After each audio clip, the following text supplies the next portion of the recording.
Good evening and welcome to Ladies Can We Talk. Thank you so very much for tuning in. This is Debbie Georgatos. Got a great show lined up. In this first segment of my show, I always do a Speak Up for America or Speak Up America segment. And this is a really important one, and I just want to jump right in and talk about it. One of the three people who is still in the GOP presidential primary race for president, John Kasich, Governor Kasich, who does not need to be in there any longer, but he's still in there. He made a comment after he won the Ohio primary, the only primary he won, and I want to read it to you and then just tell you how troublesome this attitude is for anyone in the GOP to have. What his comment was, this is Governor Kasich being interviewed by Wolf Blitzer on CNN. He said, "We want to bring the country together and not divide this country anymore. That's why this is such a big victory tonight, because we know that we need to unite this country and be Americans and not spend our time dividing people in this country." Well, I mean, it's a lovely thought. Unity is a beautiful thing. But the reason I want to focus on that is this. Governor Kasich does not know what time it is in America. He is not tuned in to the reality of the American political scene. And the reason I say that is this. I'm not talking about any division on the GOP side, whoever you happen to like in the primary. I'm talking about the profound chasm between the American left and the American right in terms of the leadership. Who leads the radical American left? President Obama and his ilk. And I'm going to give you several examples, but I want to say this point at the beginning of this segment and say it again at the end. The American left is unappeasable. Once you grasp that fact that the American left can never be appeased, no matter how much you capitulate to any issue, all that will happen is you to get more pushback. And this is why you have an electorate on the conservative side livid with the GOP in Washington, because the GOP in Washington still functions in Washington as though we're in the 1940s or some other era where we found compromise with the left, we found reasonable place in the middle. There is no reasonable place in the middle. The left is unappeasable in their march against everything good and right about America. And the only answer is for the conservatives to stand up and speak up about it. I'm going to give you three examples, and I only have 11 minutes, so I'm going to have to be very quick about it. I'm going to give you just one example. We had the marriage decision. The United States Supreme Court decided that same-sex marriage, or the right to marry whoever you choose, is a fundamental right. So same-sex marriage is permissible. Since that time, I'll just tell you one case among dozens and dozens that have happened since that time. There's a couple, a family, who owns the Timber Creek Bed and Breakfast in Paxton, Illinois. In 2011, they were approached by a same-sex couple and asked, could they please have their wedding at this bed and breakfast. This Christian couple who owns a bed and breakfast very politely just said, we don't do same-sex marriages here, but, there are other places around. So the bottom line of this is this couple, this same-sex couple, these two men, pursued litigation against the owners of the bed and breakfast. And the bottom line, cutting through all the details that went on, is just last week on March 22nd. This is not in Texas. This is in Paxton, Illinois. There was an administrative law judge, Michael Robinson, who not only ordered that the bed and breakfast owners pay the same-sex couple $80,000. It was $30,000 damages to the couple and $50,000 in attorney's fees. But part of the order was, and you have to let them come and stay at your bed and breakfast.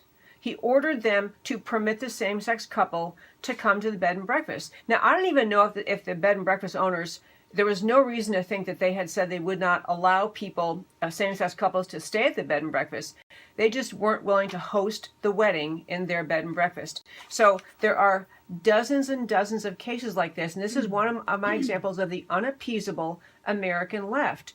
We now have same-sex marriage permissible in every state. What they are now saying is bed and breakfast owners, photographers, wedding bakeries that make wedding cakes, anyone who provides services for a wedding, you must sell your service for same-sex weddings, even if in your genuine, true, deeply held religious conviction, your Christian faith, you do not believe that that kind of marriage is consistent with what the Bible prescribes for marriage.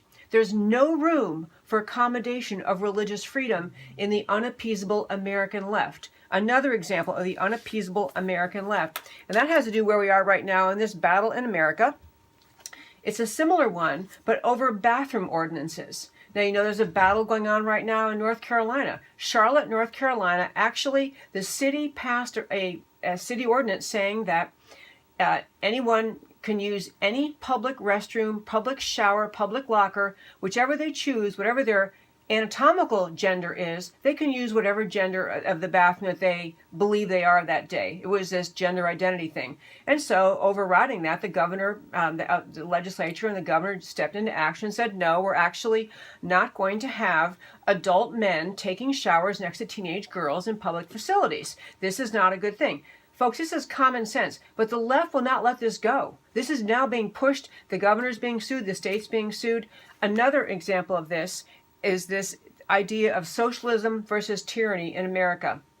We already have, I could run through so many statistics to tell you, but we already have in our country we have an increasingly small portion of people paying taxes.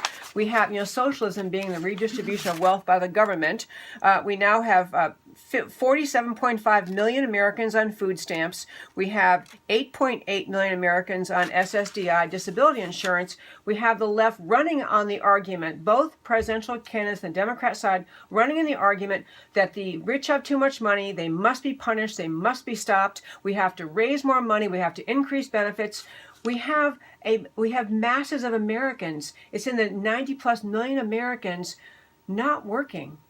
Adult, working age, perfectly capable people not working. This is this labor force participation rate thing. And yet you have those kind of facts where everyone can see what's needed is more jobs and more people working. What the left is arguing for is more people becoming dependent on the government.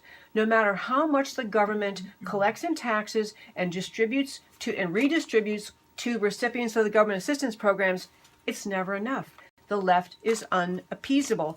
And I think this is a really important point to get, because as you go forward in the election cycle, everyone wants unity and they want a wonderful country. Everything's all happy and perfect. But you have to recognize who you're dealing with. The American left does not want compromise. They do not ever back down from what they stand for. One more quick example is the EPA. We have a great law that says, clean water, clean air. The EPA is going to regulate and make sure water stays clean. The EPA is now saying, if you, Mr. Private property owner in your own backyard, want to dig out a pond, they can stop you.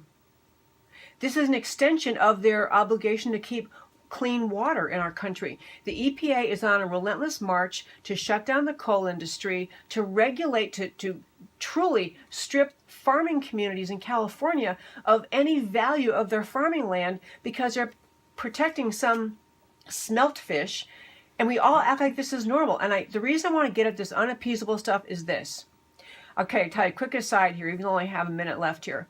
So I have a really good friend who was talking about when her mom was schizophrenic, had really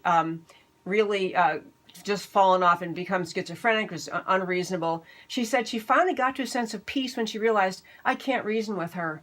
And I'm okay now, I can't reason with her, so therefore I feel calmer about this. We have to recognize the left is never going to compromise. They're never going to come to a rational middle ground. They are only going to capitulate every single tenet they have when they're forced to do it by the voters. And not just by the voters, but by the American people speaking up in bigger and bigger numbers saying, I want my country back. I don't want you passing laws that say that grown men can take in a shower next to my teenage daughter in public showers. I don't want you protecting a tiny little smeltfish to the detriment of the California farmers who are producing food that we need. We need to recognize as conservatives, that people who love liberty, who love this country, who love freedom of religion, that it takes not just the politicians, but it takes the everyday American standing up, speaking up, and saying, we want our country back, we want liberty back, we want this big government mess the Democrats are trying to create to be stopped. And this is why John Kasich, Mr. We're going to unify, is out of touch with where America is today. because the American left does not want to unify on anything except only and exactly their push on every single issue. This is Debbie Georgatos. Ladies, can we talk? I have some astonishing data from Pew we'll talk about after our break about what America is going to look like in the year 2050. Come back after the break.